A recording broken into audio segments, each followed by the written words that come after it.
दोस्तों नमस्कार। उम्मीद है कि आप लोग टेस्ट पेपर अब बढ़िया कर रहे होंगे, कायदे से कर रहे होंगे। जहाँ पर भी प्रॉब्लम होती है आप मुझसे बात कर सकते हैं। मैंने बार बार कहा, व्हाट्सअप कर सकते हैं मुझे टेलीफोनिकली भी। आपके पास मेरा टेलीफोन का मेरे मोबाइल का नंबर भी है, तो आप उस पर भी बात कर सकते हैं। आजकल मैं सीधे अटेंड कर रहा हूँ, कोई मैनेजर नहीं, कुछ नहीं, सब सीधे अटेंड कर रहा हूँ आप लोगों की कॉल। तो आप मुझे मोबाइल के जरिए भी एक्सेस कर सकते हैं। तो आइए हम लोग पहला क्वेश्चन देखते हैं। पहला क्वेश्चन हमारे सामने है, ये आपके इसमें दिया गया है। What is the first question? पहला दिया गया स्पाइन। स्पाइन का मतलब होता है रीढ़ की हड्डी। तो इसका आपको सिनोनिम देखना है। सिनोनिम में आप देखिएगा, पहला दिया गया सपल है। सपल का मतलब होता है नरम या लचीला होता है। वर्टिब्रा जो होता है इसका मतलब कशेरुदंड होता है, कशेरुकी होता है। रोटंड जो होता है इसका मतलब गोल मटोल या गोलाकार होता है। और आगे आप देखिएगा ग्राइम जो होता है वो मैल या जमी हुई कीट जो होता है उसे हम ग्राइम कहते हैं, ग्राइम कहते हैं। आगे देखेंगे 20, तो इसमें वर्टिब्रा हो जाएगा। स्पाइन जो होता है वो वर्टिब्रा हो गया, कशेरुकी कशेरुकदंड हो गया। 77 में आप देखेंगे कि ये जो दिया गया है वह क्या दिया गया है। यह अगर आपने न देखा हो, आपने मुझसे न पढ़ा हो, तो आप ज़रूर निश्चित तौर पर इफ़ क्लास का मैंने वीडियो बनाया है, उसे आप देख लीजिएगा। यदि मैं दिल्ली गया होता तो लाल किला देखा होता। इफ़ क्लास उसमें हेड होता है और जो तो क्लास होता है वो वुड हैव का प्रयोग होता है। तो यहाँ पे एक चीज़ ये समझना है, और इसमें काफ़ी लोग गलत करते हैं। इसमें भी जो आंसर दिया गया है वो गलत ही है।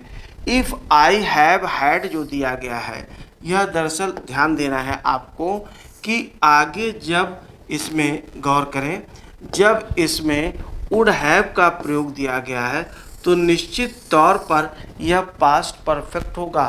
तो जो पहला वाला हैड होगा वह पास्ट परफेक्ट की सहायक क्रिया होगी, और जो दूसरा हैड होगा वह वर्ब की थर्ड फॉर्म होगी। तो इफ़ आई हैड हैड होगा, ये ध्यान रखिएगा। इफ़ आई हैड नहीं हो सकता है, इफ़ आई हैड। क्योंकि अगर हम बात करें कि अगर हम ये बात करें कि राम हैज़ ए पेन, तो यह प्रेजेंट इंडेफिनिट है। राम हैड ए पेन तो यह पास्ट इंडेफिनिट होगा। और राम हैड ए पेन जब हम बोलते हैं तब वह प्रेजेंट परफेक्ट होता है। इसका ध्यान देंगे, गौर करेंगे इस पे। तो यहाँ पे इफ़ आई ध्यान दीजिएगा, हैड मनी होगा, तो ये ध्यान देंगे। आगे क्वेश्चन देखेंगे 70। देखिए मैंने कहा था कि इसमें इन्होंने आंसर जो दिया गया है, इन्होंने गलत आंसर दिया है। इफ़ आई, बिल्कुल इफ़ आई हैड होना चाहिए, इफ़ आई हैड नहीं होगा, इफ़ आई हैड का प्रयोग होगा। अगला जो क्वेश्चन दिया गया है वह दिया गया 78, द फर्स्ट क्लू। देखिएगा अरेंजमेंट वाला दिया गया है। 78 को देखें, फर्स्ट क्लू। अब दिया गया to the nature of this agenda lies in the origin of the smart city. दोस्तों थोड़ा सा ध्यान देना है कि क्यू के बाद पक्का आर आना है। क्यों आर आना है? क्योंकि ऑफ आया है। अगर ऑफ आया है तो इसका मतलब फिर क्या हो गया कि ऑफ के बाद ये प्रीपोजिशन है, इसके बाद कोई नाउन आएगा। तो ऑफ द स्मार्ट सिटी आया हुआ है, तो क्यू के बाद पी आ नहीं सकता है। आगे केवल इसमें दिया जाएगा तो ऑफ का प्रयोग दिया गया, तो इसके बाद नाउन आएगा ही आएगा। इसका मतलब क्या है? क्यू के बाद आर आना है, यानी क्यू आर आपको देखना है।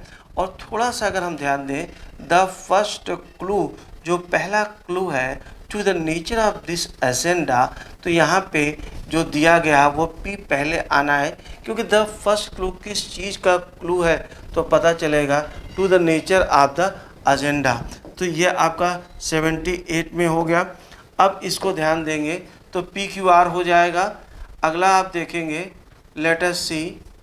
अगला क्वेश्चन दिया गया है, I had invited all my sister in laws. अब देखिए ग्रामर का एक एक चीज़ जो है आपको पता चलता जाएगा। जो इनला वाले शब्द होते हैं उनका जब हम प्लूरल बनाते हैं तो इनला के पहले वाला जो होता है उसी का प्लूरल बनता है। तो इनला के पहले वाला ही प्लूरल बनेगा। जैसे अगर हम ब्रदर इनला बोलते हैं तो ब्रदर्स इनला हो जाएगा। अगर हम सिस्टर इनला बोलते हैं तो सिस्टर्स इन लॉ हो जाएगा, तो सिस्टर इन लॉज नहीं होगा, सिस्टर्स इन लॉ हो जाएगा। अगला क्वेश्चन है 80 में, आप देखें क्या कह रहा है, ए लाउड हार्श पियर्सिंग क्राई, एक ऐसी क्राई, एक ऐसी आवाज़ जो बहुत तेज होती है, बिल्कुल जो है और बहुत ज़ोर से होती है, कर्णभेदी होती है। क्या क्या है, नॉइज़ का मतलब शोरगुल होता है, नॉइज़ का मतलब शोरगुल हो गया। दूसरा हो गया हाउल, हाउल का मतलब चिल्लाहट होती है। और स्क्रीच जो होता है वही एक ऐसी आवाज़ होती है जो कि क्या होती है, बहुत ज़्यादा कर्णभेदी जो होती है वही स्क्रीच कहलाती है। अगला दिया गया क्राई, क्राई का मतलब केवल चीख होती है, तो क्राई का मतलब चीखना पुकारना, तो इसमें जो आपका बनेगा वह स्क्रीच हो जाएगा। ईडियम एंड फ्रेजेस में देखेंगे रन आउट ऑफ स्टीम, जैसे रन आउट ऑफ स्टीम, अगर भाप खत्म हो जाए अर्थात क्या है, ताकत खत्म हो जाती है, दैट इज़ रन आउट। इसको ऐसे आप याद रखिएगा, जो स्टीम होती है उसमें बहुत ताकत होती है, और अगर वो रन आउट हो जाए, कम हो जाए, ख़त्म हो जाए, तो इसका मतलब क्या है, टू लूज इम्पेटस या आर एंथुजियाज्म, मतलब उत्साह या आवेग खो देना, ये बनेगा। याद करने का तरीका, रन आउट ऑफ स्टीम जो होगा इसका मतलब क्या हो गया कि वहाँ जो ताकत है वो ख़त्म हो जाना, और ये बनेगा नंबर 1 में। 82 को आप देखें, 82 क्या कह रहा है, select the correct spelling, correct spelling को आपको सेलेक्ट करना है। तो पहला दोस्तों दिया गया हॉन्चेज, हॉन्चेज शब्द को देखें, हांच क्या होता है, तो हांच जो होता है वो मध्य भाग या पृष्ठ भाग होता है, हंचेज होता है HAUNCH, तो इसमें जो CHH दिया गया है वो गलत है, H होगा। एक्जल्टेंट का इसका मतलब उल्लसित होता है, बहुत खुश होता है, इसमें भी एक L होगा। मार्केटेड में अगर हम बात करें तो इसमें केवल एक T होगा, ट्रांसमिट। हाँ, मार्केटेड आपको पता ही है, और मार्केट का मतलब आपको पता है बाजार करना, ये वर्ब भी होता है, मार्केट का मतलब बाजार होता है, ये नाउन भी होता है। ट्रांसमिट का मतलब होता है भेजना, सौंप देना, तो ये हस्तांतरित कर देना, दैट इज ट्रांसमिट, तो ट्रांसमिट ही आपका सही आंसर होगा। अगला है 83, 83 क्या कहता है, सेलेक्ट द एंटोनिम। पहले आप डिम्योर माने जान लीजिएगा, डिम्योर का मतलब क्या होता है, इसका मतलब होता है शांत होता है, गंभीर होता है, दैट इज डिम्योर, इसको हम डिम्योर कहते हैं। अब इसमें देखिए हम्बल जो होता है वो विनम्र हो गया, बोल्ड जो होता है यही क्या होता है, बोल्ड यही दबंग होता है, और ये शांत या स्थिर होता है, बोल्ड बहुत बहादुर या दबंग किस्म का। तीसरा जो है काय दिया गया है, काय का मतलब होता है विनम्र होता है, मौन होता है, शर्म वाला होता है। और सॉबर जो दिया गया होता है, सॉबर का मतलब गंभीर होता है, तो इसमें जो हमारा आंसर बनेगा वह बोल्ड बनेगा। आगे देखेंगे, चूँकि एंटोनिम अगर सिनोनिम होता है तो तीनों काफ़ी कुछ मिलते जुलते हैं, हम्बल, काय और साबर मिलते जुलते हैं। आगे दिया गया आपको करेक्ट स्पेलिंग यहाँ पे लेना है। पहला दिया गया स्टम्बल, स्टम्बल की जो सही स्पेलिंग होती है वो ध्यान रखिए, STUMBLE, स्टम्बल। स्टम्बल का मतलब ठोकर होता है, चूक होता है। दूसरा शब्द दिया गया रिंकल, रिंकल को ज़रा ध्यान रखिएगा, रिंकल जो शब्द दिया गया है, रिंकल में झुर्री, रिंकल जो होता है वो झुर्री होता है, तो जो के बाद ई है वह के बाद ई नहीं होगा, WRINKLE, दैट इज रिंकल।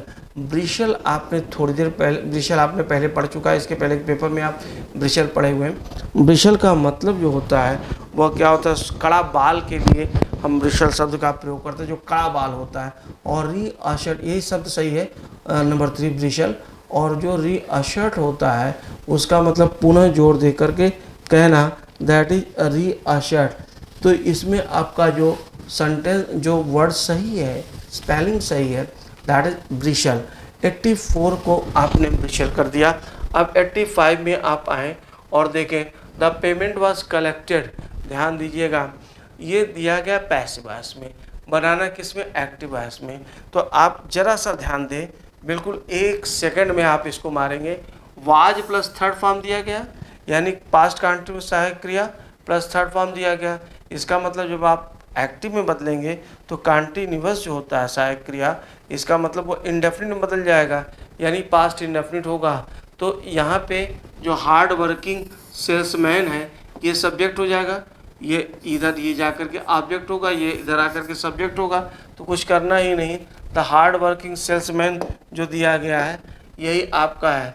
तो इसमें अगर आप थोड़ा सा ध्यान दें तो the hard working salesman past indefinite दिया गया है, कुछ भी नहीं करना है। और थोड़ा सा वैसे भी ध्यान दें तो केवल आप यहाँ पे देखें पास्ट इंडेफिनिट एक ही जगह दिया गया है, बाकी कहीं है ही नहीं, देखते ही मारेंगे। 86 में आएगा, the client said to the ticket seller at what time do. अब यहाँ पे देखिएगा पास्ट इंडेफिनिट दिया गया, पास्ट का प्रयोग दिया गया है, इसका मतलब पास्ट यहाँ पे दिया गया है।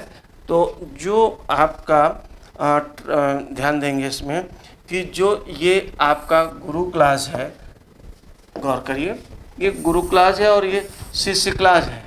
इसको हम बोलते हैं रिपोर्टिंग क्लास और ये रिपोर्टेड क्लास हो गया। इसका वर्ब जो होता है वो रिपोर्टिंग वर्ब कहलाता है।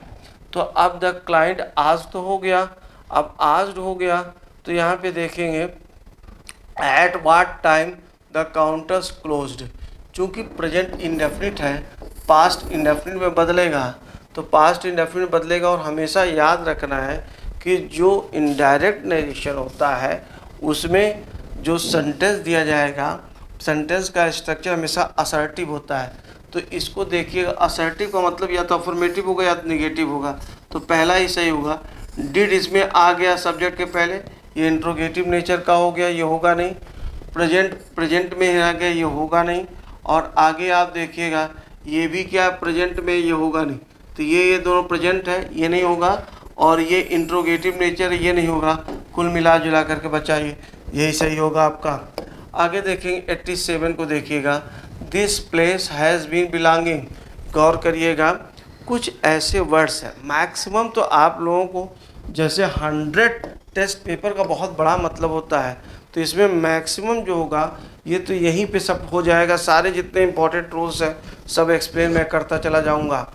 ध्यान दीजिएगा, see, here, love, hate, belong, have, purchase, remember. तो ये कुछ ऐसे वर्ड्स हैं जो कि जिनका कंटीन्यूअस टेंस नहीं बनता है। तो अगर कंटीन्यूअस नहीं बनता है तो हैज़ बीन बिलोंगिंग तो होगा ही नहीं। तो इसका मतलब अगर कंटीन्यूअस है तो वो इंडेफिनिट हो जाएगा, अगर परफेक्ट कंटीन्यूअस है तो परफेक्ट हो जाएगा। तो हैज़ बिलोंग का प्रयोग होगा, यानी ये आपका नंबर 2 हो जाएगा। 88 को देखें, 88 क्या कह रहा है, रीअरेंज करना है आपको, रीअरेंज करना। फिर वही PQRS, बहुत मन से पढ़िएगा, बहुत शानदार आप करने वाले हैं। देखिएगा कैसे इसमें दिया गया है 88 में, लेट अस सी, 1 year after its official launch while expectations। थोड़ा सा अगर हम लोग ध्यान दें तो देखिएगा कि ये जो वर्ब दी गई है बिल्कुल आपके लिए आसान होगा। ये वर्ब प्लूरल की दी गई है, मतलब प्लूरल सब्जेक्ट की वर्ब, और प्लूरल सब्जेक्ट हमारा एक्सपेक्टेशन है। तो पी के बाद तो पक्का आर आना ही आना है। और पी के बाद पक्का आर कहाँ पे दिया गया है, 1 और 3 दोनों जगह दिया गया है, पी के बाद पक्का आर। और अगर हम ध्यान दें कि हैज दिया गया है तो आर के बाद क्यों आएगा, क्योंकि द रेटरिक यहाँ पे सिंगुलर है और ये सिंगुलर दिया गया है, बाकी कहीं पे दिया ही नहीं गया है। तो दोस्तों एकदम बिल्कुल सीधा हो गया, कुछ भी नहीं करना है आपको। PRQ आपका सेंटेंस क्लोज पैस इसमें PQRS में सही हो गया। 89 को देखें, द डिपार्टमेंट हैज़, ध्यान दीजिएगा, complaint against mister Bakshi, mister Bakshi के खिलाफ कंप्लेंट। तो मिस्टर बख्शी के खिलाफ जो है वो कंप्लेंट, कंप्लेंट को क्या किया जाता है, तो कंप्लेंट को एक्सप्रेस का मतलब व्यक्त करना होता है, दैट इज व्यक्त करना। आगे दिया गया है रजिस्टर्ड, अगर हम रजिस्टर की बात करें तो रजिस्टर्ड हो जाएगा। कंप्लेंट को क्या किया जाता है, रजिस्टर किया जाता है। अगला क्वेश्चन दिया गया है, इन्फॉर्म का मतलब सूचित करना और नोट का मतलब नोट करना। तो सही शब्द क्या हो जाएगा, रजिस्टर्ड हो जाएगा। 89, अच्छा इसके बाद 89 में ये हो गया 90, a hollow object use to contain something, एक ऐसा ऑब्जेक्ट जो कि कुछ कंटेन करने के लिए ज़रूरी होता है। तो पहला शब्द देखिएगा, प्लाटर दिया गया है, थाली होता है या परात होता है, सैल्वर दिया गया है, ट्रे या तस्तरी होता है, प्लेट आप जानते हैं, प्लेट का मतलब प्लेट, और रिसेप्टैकल जो होता है यही क्या होता है, ये संदूक होता है या बक्सा। हा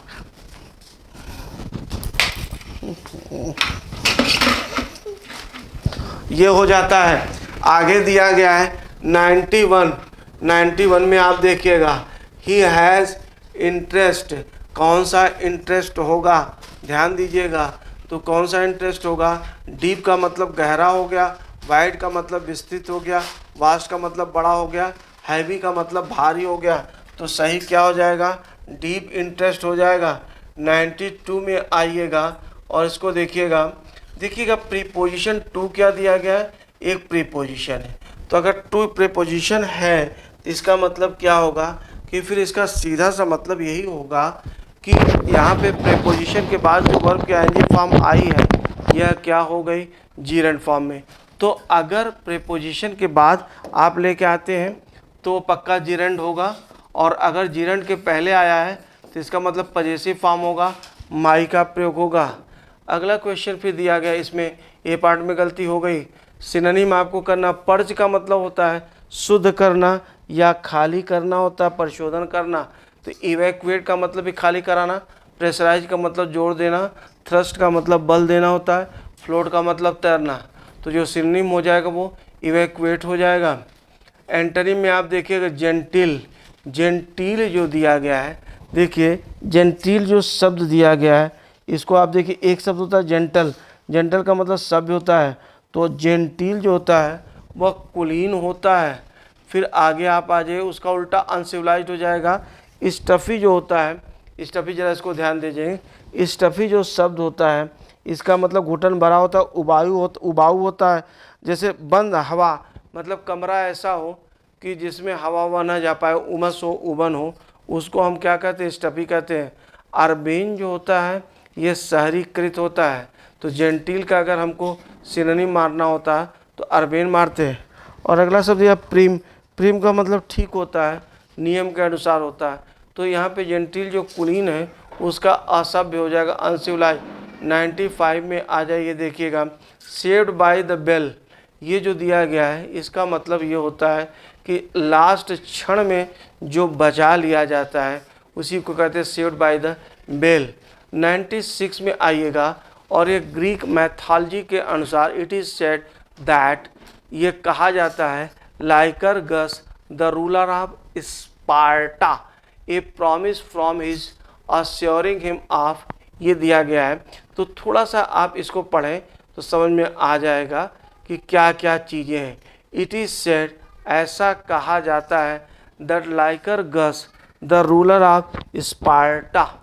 अब अगर हम थोड़ा सा ध्यान दें, इलिसिट का मतलब निकलवाना होता है जैसे, और डेराइव जब हम सूत्र वगैरह कोई जब करते हैं तो उसको हम डेराइव करते, फार्मूला डेराइव किया जाता है। इविंस का मतलब भी उगलना होता है। अटेस्ट का मतलब प्रमाणित करना। तो उन्होंने प्रॉमिस को क्या किया, इलिसिट कराया, दैट इज़ नंबर 1। तो नंबर 1 हो जाएगा। आगे का क्वेश्चन देखें, ए प्रॉमिस फ्रॉम हिज, अब किससे उन्होंने कराया प्रॉमिस, तो जाहिर सी बात है चूँकि वो राजा थे तो अपनी प्रजा से उन्होंने कराया होगा। तो प्रजा के लिए क्या हो जाएगा, सब्जेक्ट्स। नेशन माने राष्ट्र होता है, सोसाइटी माने समाज होता है, कम्युनिटी का मतलब भी समुदाय होता है। तो जो सबसे अच्छा ऑप्शन होगा सब्जेक्ट्स हो जाएगा। 98 में आप आ जाइएगा, ही रिटर्न फ्रॉम एन। अब एन देखिएगा तो नंबर 2 तो होगा नहीं, नंबर 4 होगा नहीं क्योंकि एन दिया गया है। इम्पेंडिंग और अप्रोचिंग दिया गया है, तो इम्पेंडिंग और अप्रोचिंग में क्या हो जाएगा, इम्पेंडिंग हो जाएगा, आसन्न होता है, और अप्रोचिंग का मतलब जो आ रहा होता है। तो यहाँ पे आसन्न जर्नी का प्रयोग हो जाएगा, जो बिल्कुल हो रही है।